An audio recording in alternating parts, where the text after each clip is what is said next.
Alright guys, in case you want to know, like I actually reviewed like a lot of things. I like to hate on some movies, I like movies. But to be honest guys, I want to review a movie that really made me think about, like I want to explain something. Like, I used to have a lot of obsessions. We all have different obsessions growing up. I used to have an obsession with cars, and there were times where it even used to be some things like certain companies, products they produce and all that shit. I had weird obsessions. But after a while, it kind of fell apart. And the only thing I've ever really been obsessed with since is movies. I can't stop talking about them today.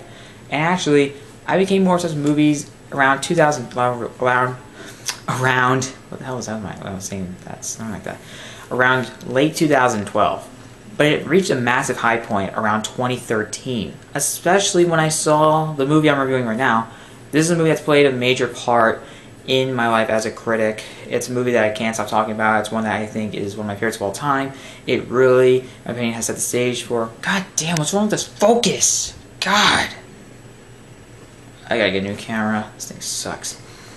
It's played a major part of me as a critic, and I really hope, and I love seeing this movie. It was something that is divisive among many people, especially my family. My mom likes it. My sisters didn't like it. My sister Casey thought it was boring. My sister Erin hated it, saying, "Oh, it's just her floating in space." You guys already know what I'm talking about. You already know what the title is.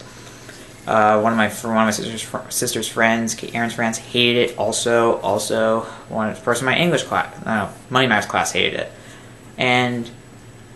But I loved it. It's a movie that really was my favorite of the year. I thought I should win Best Picture instead of 12 Years a Slave. I thought the movie was also really good, but in my opinion, I loved Gravity better. That's right, Gravity. Gravity is directed by Alfonso Cuarón, written by Alfonso and his son Jonas. And it stars Sandra Bullock and George Clooney. And they are two astronauts who are working on a space station, and space debris comes by and just tears the space station apart, and they have to fight to get back home to Earth. Pretty simple premise, but there is a complexity to it, emotional complexity, when it comes to Sandra Bullock's performance. She's fantastic in the movie. She was amazing. She almost made me cry in one scene. That's giving it credibility. And to be honest, I think people... Also, another person I know that liked this movie was one of the trombones in the band, Philip. And I think people look at this movie wrong. I know it's a hard movie to like because it's very slow-paced. But to be honest, I didn't think it felt very long. It was actually an hour 30... It's around an hour and a half. It didn't feel very long. Bullock, really, it surprised me. I was so shocked she didn't win Best Actress at the Oscars.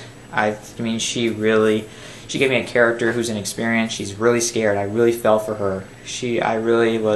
I felt engaged in the story. The movie was incredibly engaging, so better than so many movies I saw that came out in 2013, like Grown Ups 2. Fuck that movie. But if you want a better example, like another blockbuster, Lone Ranger. That movie's long as fuck. That was bad. But Gravity, in my opinion, is actually really good. I loved it.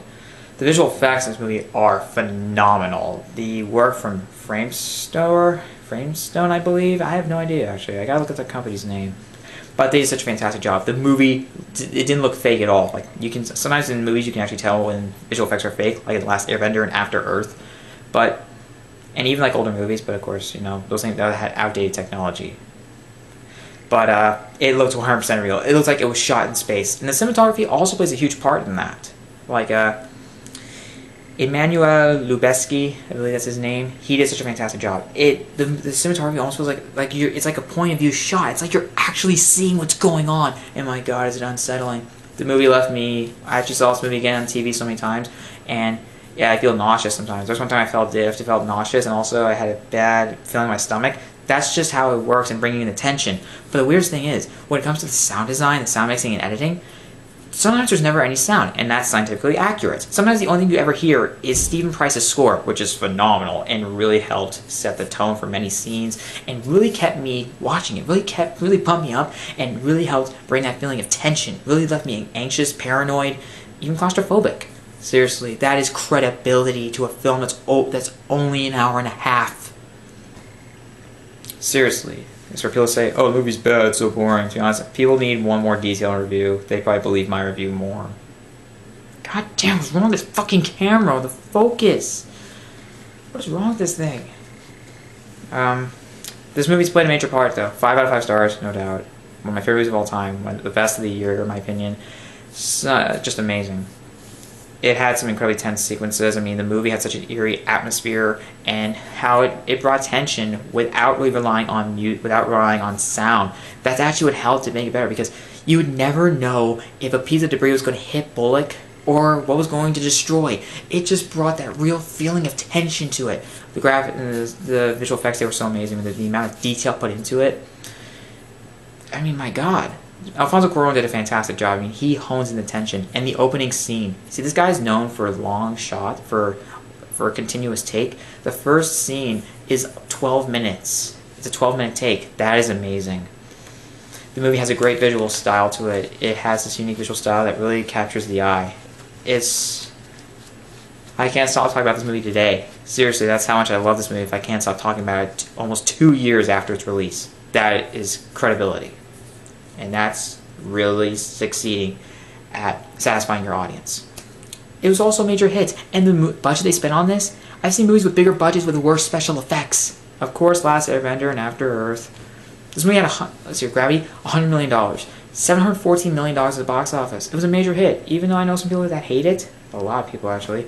More people I know. Power has high approval ratings on Rotten Tomatoes. And of course on IMDb. It actually used to be in the top 250 on IMDb before being taken off, which fucking pissed me off. But other than that, it's just, I love the movie.